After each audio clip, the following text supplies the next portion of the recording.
Hey y'all, my name is Madi Cheever. I'm a registered dietitian nutritionist, certified health education specialist, type 1 diabetes specialized coach, and the face and founder of Type 1 Type Fun. And I also live with type 1 diabetes. I share stories, resources, and tips to make diabetes management easier and a lot more relatable and fun. Today, we're joined by Dr. Amir Harari, an endocrinologist with a truly unique background. He spent 2 decades serving in the U.S. Navy, traveling on missions to remote islands to bring medical care to people in need. Now, he's dedicated to helping patients here at home manage diabetes. Dr. Harari's located at Endocrinology Associates in Scottsdale and Chandler, Arizona. Thanks for joining us today. Dr. Harari, thank you so much for being here today. I'm so excited to chat through so many amazing things. And obviously, I know I mentioned this to you already, but I grew up Navy, so getting to film this with you is such a privilege and so near and dear to my heart. So thank you for being here. And I would love if you'd be willing to tell us how you wound up joining the Navy and then how it did evolve into endocrinology. Sure. So thank you for having me. I really appreciate it. Um, so I grew up in Northern California, in Berkeley, California, and I really had no military background in in my growing up or with my family. I went to my undergraduate at UC Berkeley, and back then in 1985, when I was applying to medical school, there was a centralized application process. And basically, you could check off all the schools that you wanted to send your initial application to, and it cost $10 per school, which was a lot for a junior in college. Yeah. Um, so one of the schools had no application fee. It was called Uniformed Services University of the Health Sciences. I had never heard of it, and I said, "Well, that one doesn't cost anything. I'll send my package there also." And they were the first to accept me. And it's a military medical school. It's funded by the services, it's Army, Navy, Air Force, and Public Health. And I got accepted and I said, okay, they are going to pay me to be an ensign for 4 years and go to medical school and get an education and serve my country at the same time. And so that's kind of how it happened. It was sort of, I didn't know any better, and I got a good offer. Uh, Hey, sometimes that's how it works, huh? yeah. And the way the school worked at the time is for the 4 years of medical school, you owed back 7 years on active duty, not including any of my training. And I did 5 years of training. So I was committed to 12 years on active duty. And then once I reached my 12-year mark, I was already an endocrinologist. I was just got stationed in San Diego. Life was pretty good. And so I stayed and I spent a total of a little over 21 years on active duty. Wow, that is so phenomenal. And thank you for all that you have done. I sure know how lovely San Diego is. We were also stationed there when I grew up. I actually graduated high school in San Diego and frequent there visiting. So it is lovely. We love the vibes there. And I'm glad that that was a part of your experience too. I feel like it's such a good spot to be in, especially for the Navy. I know that all the branches go different places, but I think it's a pretty good spot. Maybe I'm biased. I don't know. Yeah, that's great. It was great. It is, yeah, and I think that there's so many things that come into our story and our journey, and so, I know that some of us are listening because it's a podcast, but for those who actually get to see this podcast on some platforms, we're able to see things. We have some photos, from a humanitarian mission that you worked on in the Navy. Could you tell me a little bit more about what this was and what you were doing? Sure. So, throughout my career, I had the privilege of serving on two different ships. The first ship was between 1991 and 93. It was called the USS Arkansas. It was a guided missile cruiser.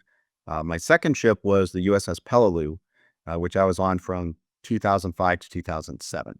And that's a type of ship called an amphibious assault ship. It kind of looks like a small aircraft carrier. And the mission of the ship is to take Marines out to where Marines need to go. So we had Marines on board, we had helicopters, we had Harrier jets and other kind of landing craft. But it was a very capable ship because it takes Marines to places where they may be in harm's way. We had a pretty robust medical department. We had 4 operating rooms. We had about an 8-bed intensive care unit. We had ventilators. When we deployed, we had a general surgeon, a nurse anesthetist. So we had a lot of medical capabilities. And the Navy recognized that, and they wanted to use some of those medical capabilities to do humanitarian missions also. There are 2 large Navy medical ships, the Comfort and the Mercy, which just do medical missions. But the Navy was expanding and starting to use some of these warships to do this. So we had a mission where it was not only our crew, but we had Army, Navy, and Air Force from the United States medical personnel. We had medical personnel from foreign militaries. We had people from England. We had people from India. We had people from Japan. So it was a multinational medical mission. And then we also had humanitarian organizations come on board. So we all got on our ship and left San Diego. And the first place we went was the Philippines. Actually, first place we went was Hawaii. We didn't do a medical mission there, but we picked up a surgeon, a civilian surgeon, who would go to the Philippines and do thyroid surgery for people who had large goiters. So the first place we went to was the Philippines. It was called the Bicol region. And we had surgeons doing thyroidectomies. We had ophthalmologists doing cataract surgeries. We had the CBs on board, and they took their heavy equipment and went ashore and built buildings. There was a river there that was clogged with ash from a volcano. And so the CBs cleared out miles and miles of ash and restored water supply to some of the local villages. Wow. Um, so it was a pretty amazing mission. My role as an internal medicine doctor, we would go ashore and do medical clinics. Um, Honestly, treating chronic conditions is not something you can do by going ashore one day at a time and never seeing these people again. So as far as those kind of things, helping people with diabetes and blood pressure, things that I would do in a hospital, I really wasn't able to do much for them.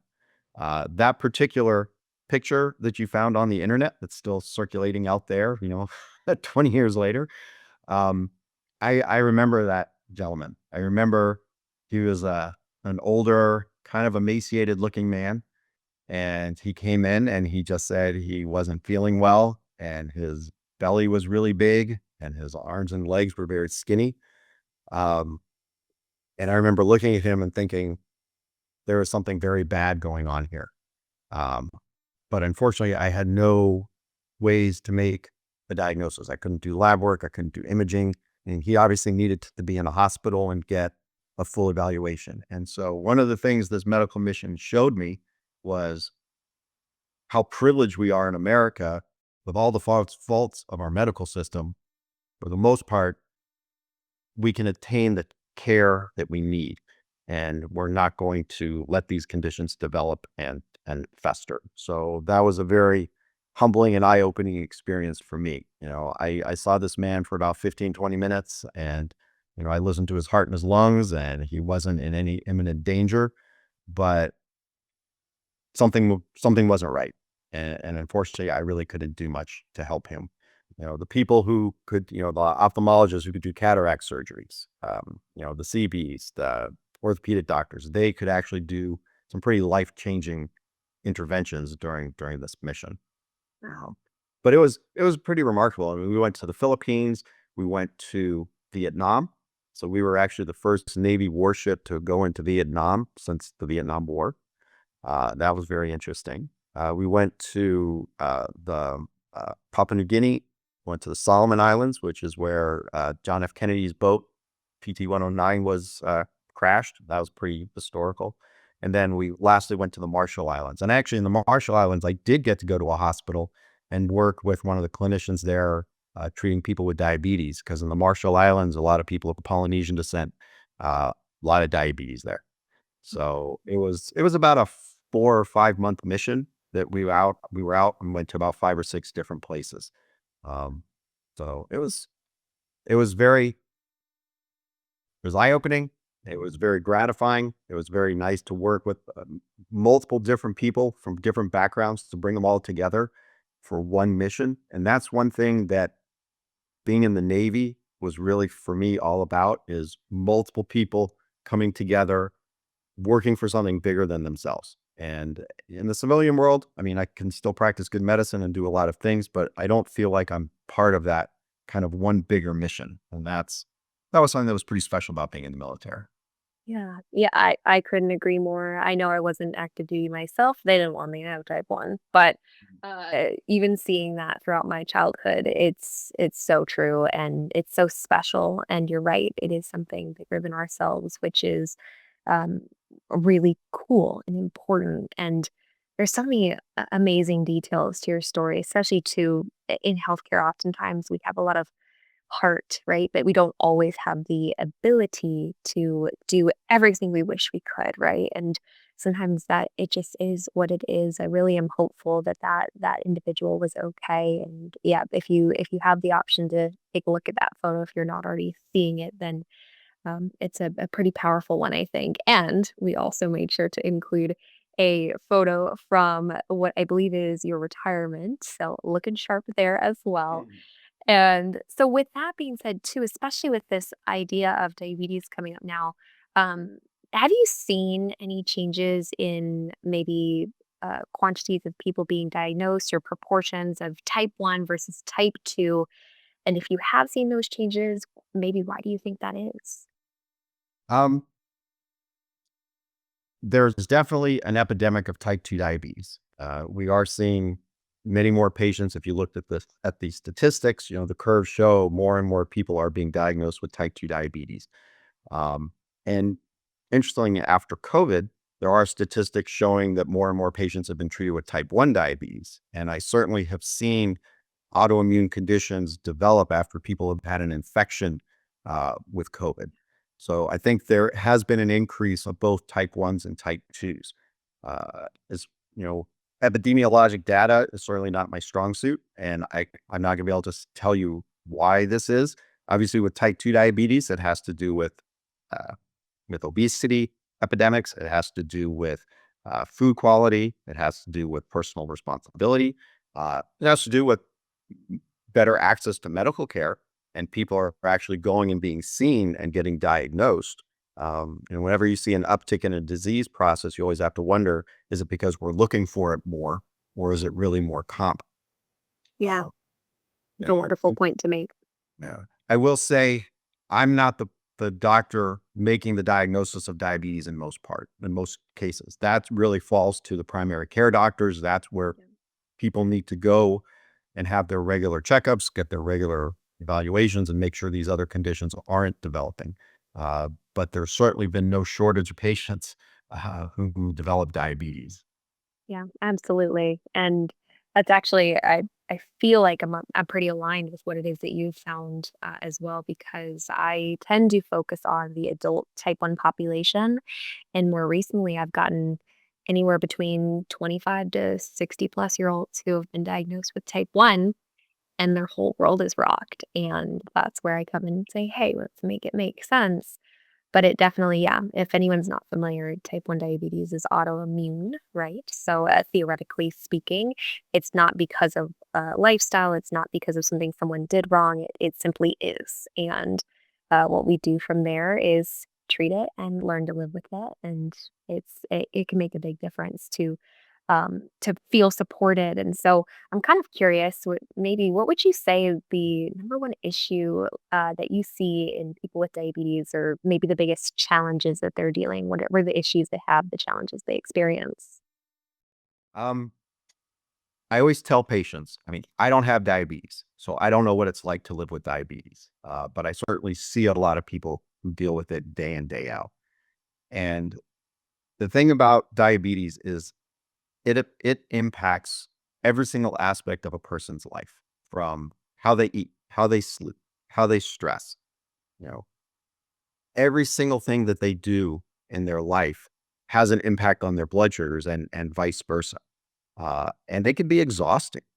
I say, even people who have cancer, they can have times in their day or times in their life where cancer doesn't have an impact on them. But diabetes is just always there. Sometimes it's here, sometimes it's here, but it's always there. And that can be a burden. That can be a very large burden. And um, diabetes burnout is real. People will say, you know what? I'm just tired of this. I've just had my third eye injection for my retinopathy. I'm having problems with my feet. Maybe they just had a cardiac event, and it all ties back to their diabetes, and they may be doing everything they can, and these things sometimes still can happen. And it can be just very daunting. It can be very overwhelming. And like you said, for a new diagnosis, especially if this is someone in their 50s or 60s, which we see not uncommonly, um, it's life altering. It's life affecting. Yeah.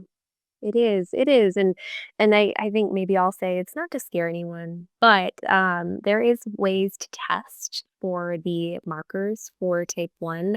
We'll make sure to have some info about that in the show notes. I don't wanna take away from our conversation today, but if your loved one, your direct loved one has type 1, you can get tested for these markers and potentially be proactive about solution there. So just wanna say that too, especially with all the potential adult diagnoses that are happening lately.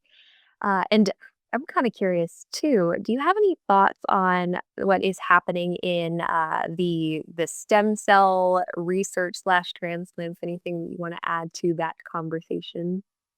Sure. Um, it's a fascinating field. You know, the organization that used to be called JDRF has put a lot of emphasis or a lot of funding into research. Lots of private groups are doing research and looking for ways to harness the islet cells and protect them from the autoimmune injury that a person with type 1 diabetes will develop. And there's exciting research going on with that. I will be honest, it's not something I have been following real closely because I still see that as probably 5 to 10 years down the line as something that would be in my clinical practice. In my day-to-day practice, when I'm seeing patients every day in my office, I'm trying to focus on medications, pharmacology, technology that I can offer them right now. And I kind of feel that's my responsibility to have an understanding of that. So the islet cell transplants down the line, I think potentially could make type 1 diabetes a thing of the past. Um, you wonder about costs. You wonder about scalability. I mean, we've heard about pancreas transplants for a long time. We've heard about islet cell transplants for a long time, but none of those have really scaled up to a place where it's had a huge impact on my practice. Um, so I'm optimistic, but I'm skeptical. I've been doing this a long time, and I've seen a lot of things come and go. Um, but if they can truly harness an islet cell, have it produce insulin appropriately, and protect it from the body's immune system, yes, I think that's something that will revolutionize type 1 diabetes care. Yeah, absolutely. And I think ideally we will get to a place of prevention, cure, if I could be so bold. But for now, you're right. Right now, what we have to do is management, strategy, technology, all of those things that we have in place. We learn how to optimize those. And so that the technology side of things, something that changed my life personally was getting on a CGM because I could finally see the data. I could finally start to understand it. And I'm a numbers girly. So when I saw it, I was like, "Oh my gosh, this makes so much sense." Everything clicked, and it literally changed my life.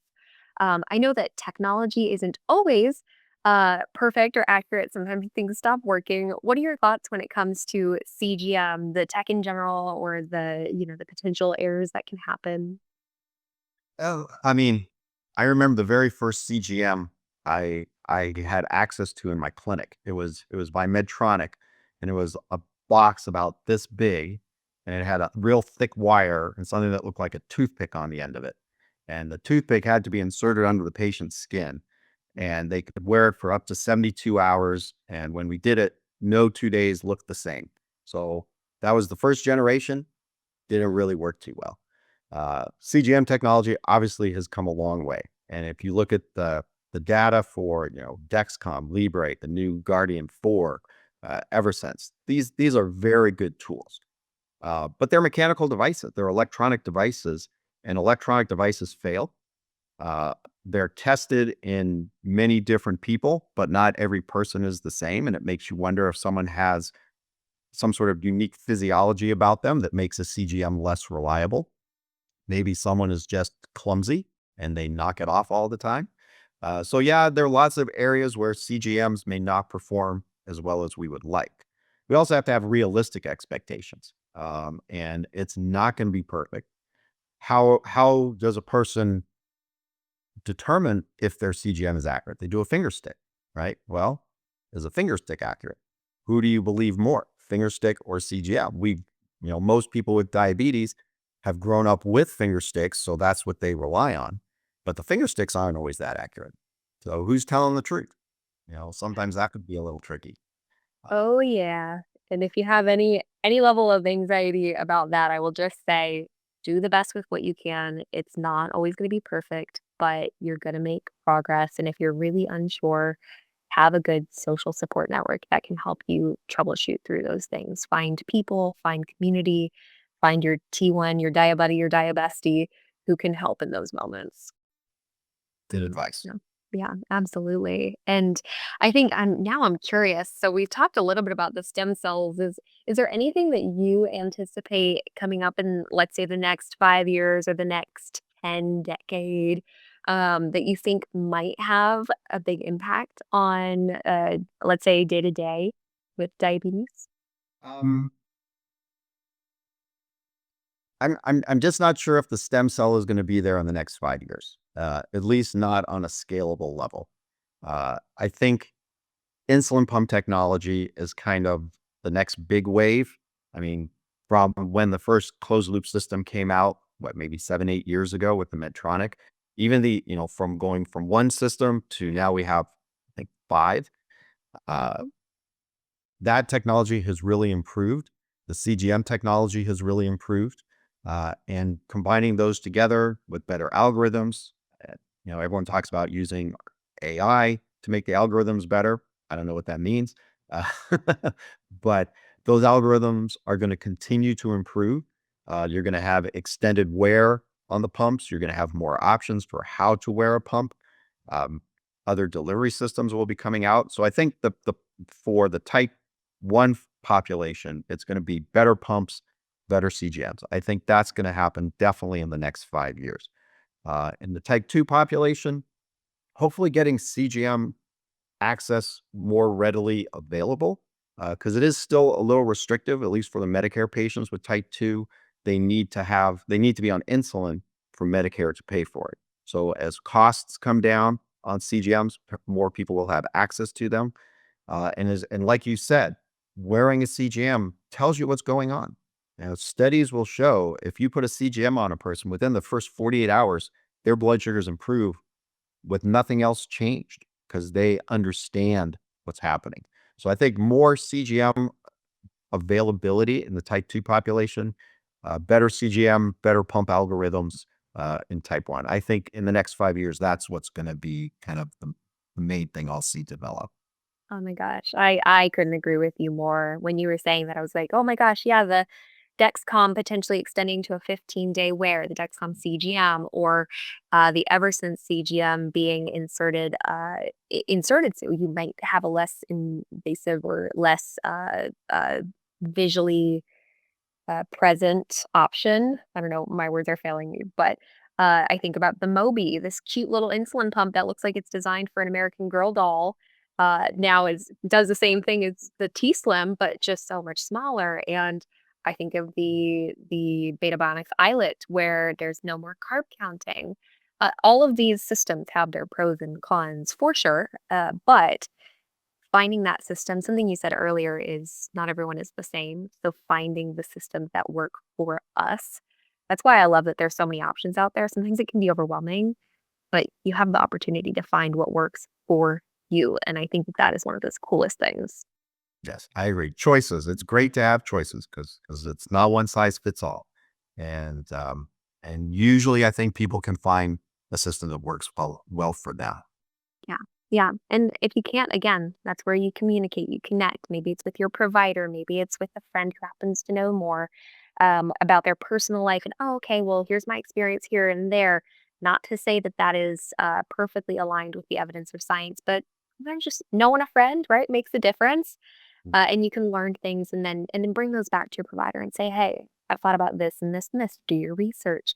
Say, I heard this and this, right? Don't trust everything, especially with the world of AI. Who knows what's going to happen? But we have to make sure that we are just continuing to communicate and advocate for ourselves. And if you can, then do that. And if not, I don't know, then maybe learn slow and steady, build your way up to whatever feels confident. So this has been so awesome today, Dr. Harari. Thank you so much. And how can people connect with you or your office if you want to? We'll make sure we have any info in the show notes as well. Sure. So my office, my practice is called Endocrinology Associates. We have 5 physicians, and we also have quite a few nurse practitioners and physician's assistants. We have 2 offices. One's in Scottsdale on Raintree in the 101, and the other's in Chandler on Chandler Boulevard. Um, we see new patients every day, lots of availability.